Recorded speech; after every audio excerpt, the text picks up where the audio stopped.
السلام عليكم ورحمة الله وبركاته. ازيكم يا حبايبي؟ عاملين ايه؟ يا رب تكونوا بخير. رجعت لكم النهارده بفيديو جديد ان شاء الله باذن الله. الفيديو يعجبكم. كل سنة وانتم طيبين يا جماعة، وأمة محمد طيبة وبخير. ينعاد عليكم الأيام بالخير والبركة والسعادة. ما تنسيش اللايك وسابسكرايب للقناة وتفعيل الجرس عشان نحضر مع بعض سحور أول يوم رمضان زي ما انتم شايفين كده. كل سنة بس وانتم طيبين.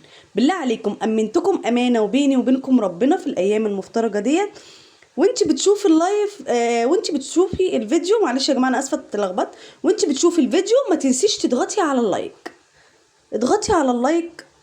يا رب اللي يضغط على اللايك يجعله رمضان خير وسعاده وهنا على اهل بيته يا رب. هتتسحري ايه النهارده يا موجود؟ تعالى اقول لكم هنتسحر ايه.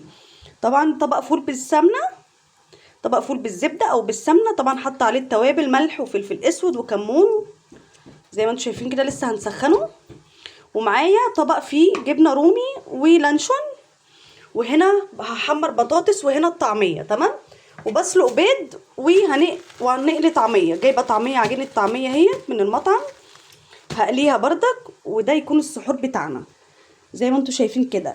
جبنه وفول وطعميه وبيض وبطاطس محمره. كل سنه وانتم طيبين. ده سحور اول يوم رمضان. جود قولوا لهم كل سنه وانتم طيبين. قول لهم ما تنسوش تحطوا اللايك.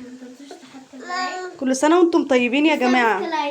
وسابسكرايب للقناه وتفعيل الجرس عشان يوصل لكم كل جديد. حبايب قلبي اللي بيدعموني وبيقفوا جنبي بالكلمه الطيبه، ما تنسوش في التعليقات تقولوا لنا كل سنه وانتم طيبين. ثواني اخلص الاكل الجميل ده كله واوريكي العظمه اللي انا بعملها. ورجعت لكم تاني بعد ما خلصت السحور الجميل اللذيذ دوت.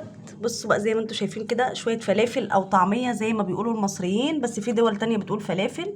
انا اللي عاملاها على ايدي اهيت، سخنه وجميله. شويه البطاطس المحامير الجميله المحمره مش المحامير، واللانشون والجبنه الرومي، وطبق بيض كده. بحب اسلق البيض واقطعه شرايح وارش عليه ملح وفلفل وكمون. وطبق الفول الجميل، وطبعا شويه السفن عشان ابلع الاكل. وزي ما انتم شايفين كده ده السحور بتاعنا.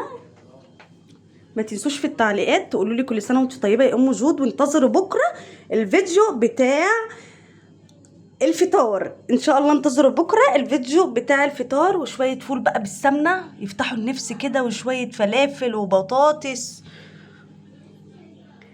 زي ما انتم شايفين كده. نجيب بقى قرن فلفل عشان نفتح نفسنا كده، عشان مش بحب اكل مخلل مع الاكل عشان خاطر ايه ما يعطشنيش. يا رب يكون الفيديو عجبكم. ما تنسوش اللايك والاشتراك في القناه وتفعيل الجرس عشان يوصل لكم كل جديد. وكل سنه وانتم طيبين، واشوفكم في فيديو جديد بكره، وباي باي.